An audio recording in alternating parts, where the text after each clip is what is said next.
Plant Life by Anne Groves. Read by Claire Mullen.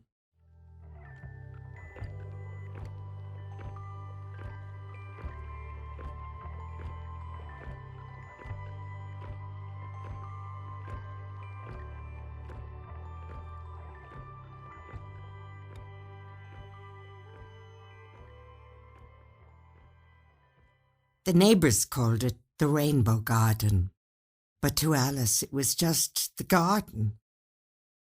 It had always been an obsession with Bert, but since his retirement it had become his life. Each season had its own set of colours and plants. Bert grew his annuals from seed, coaxing them to life in a small greenhouse, saving the seeds each year to provide for the next one. His garden was filled with shrubs, perennials and annuals, not a vegetable or fruit in sight. It was purely a pleasure garden. When it was warm, people stopped to chat to Bert as he laboured, asking him how he controlled green fly, what was the name of a particular flower, or they simply stood in admiration. Alice's friends told her how lucky she was that Bert had a hobby, which meant he was always nearby and not out chasing a little white ball on a golf course. Alice never said anything in reply, but her thoughts drifted to the mud trailing across a newly washed kitchen floor, the hose pipe perpetually connected to the kitchen sink in the summer, and missing her favourite soap, because the Chelsea Flower Show was on television. She was as much a widow to the garden as they were to golf. In fact, since the children had left home, she was often lonely. A pet was out of the question. Bert was not having any dog burying bones in his garden, or a cat using his potting compost as a litter tray. He suggested a goldfish, but Alice couldn't see the point of another affectionless addition to the household. The worst time of the year was the late summer, when Bert exhibited at flower shows near and far. To ensure his flowers were in peak condition, he practically slept with them. Each weekend, the 4x4 was loaded up and they would depart. Alice was expected to go along, not for moral support, but to help ferry the containers in and out, while Bert dressed his exhibits. One day, Alice received a letter in the post from a major DIY chain. Dear Mrs. Williams, congratulations. You have won the top prize in our recent draw celebrating the 10th anniversary of our presence in your district. The prize is a top-of-the-range conservatory, which includes all building works, services, i.e. heating and electricity, floor tiling, triple glazing and blinds. Please contact the undersigned to arrange for a formal presentation, at which time we can make arrangements for commencing the works. Yours faithfully, James Cooper, Regional Manager. Alice, for the first time in many years, felt a bubble of excitement well up inside her. A conservatory! She could feel the warmth already. Winters would be much more pleasant, even if she still had to watch Bert in the garden. Anything in the post? Called Bert through the back door. Alice jumped up and ran over, clutching the letter to her breast. You'll never guess what I won.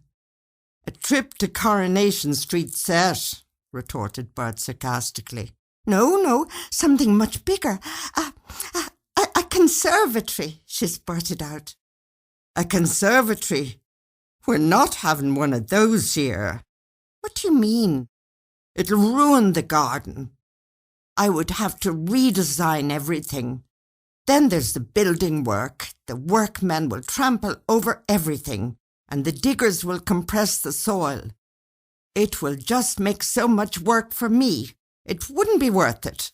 Besides, what do I need a conservatory for?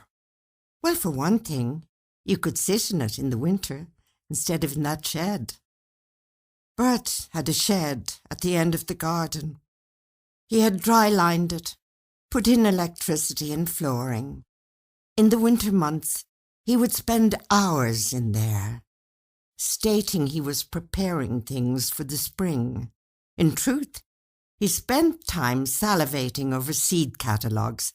He kept the shed immaculate, even taking his boots off before entering. The shed is perfect, warm and cozy. Why would I need anything else? What about me? Do you expect me to share the shed, too? Don't I deserve a place to relax? Retorted Alice, her hands clenched by her sides. Well, you do have the whole house, dear. I won the conservatory, and it's going to be my shed. Let me see that letter, said Bert. Why, there must be some mistake. I'm the one who shops there, not you. They must have meant Mr. Williams, not Mrs. No, it's clearly addressed to Mrs. Alice Williams, both on the envelope and the letter. Remember the day you found a snail in the garden and you nearly had a stroke because you didn't have any slug killer, and I said I'd get some for you when I was out? There was the anniversary celebration in the store, and I stayed a couple of hours enjoying everything. And you were frantic with worry because I'd taken so long. You thought an army of snails were massing on the boundaries ready to invade. That was the day I entered the draw. Well, that settles it. My slug pellets, my prize. Maybe they will exchange the prize for store vouchers, and I could get some expensive plants. We could even get some paving and garden furniture, so you could sit out and enjoy the garden in the summer. Yes, that's it. I'll contact them later. Now I need to get back to draining and clearing out the pond. He left Alice staring at a closed door. She was speechless and furious. Arguing with him never got her anywhere. She had to calm down and find a ploy to get him round.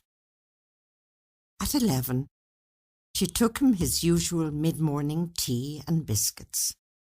Bert was standing in the pond in his waders.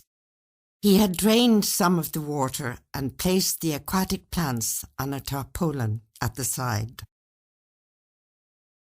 I've been thinking about that conservatory, she said. And without giving Bert a chance to open his mouth, she added, You know how you've often talked about growing orchids and more exotic plants? Well, you could do that in the conservatory. We could put some nice shelving on one side, and you could experiment. Said Bert, obviously mulling over the concept. Orchids need a moist atmosphere. There are other plants I could try, Yes, it's a good idea. I could move my shelving from the greenhouse, bring on my seeds in it too. Why, it'd give me lots more room than the present greenhouse. Maybe I could grow some plants for people who pass by. They would like that. Bert's speech was cut short by a spade colliding with his head. He fell backwards, and his head hit the rocks at the side of the pool. Alice stood over him, holding the blood-stained spade. Her face was bright red. Anger formed a black aura around her. She stood like this for several minutes. Next, she dropped the spade into the pool and jumped down herself. Bert wasn't breathing.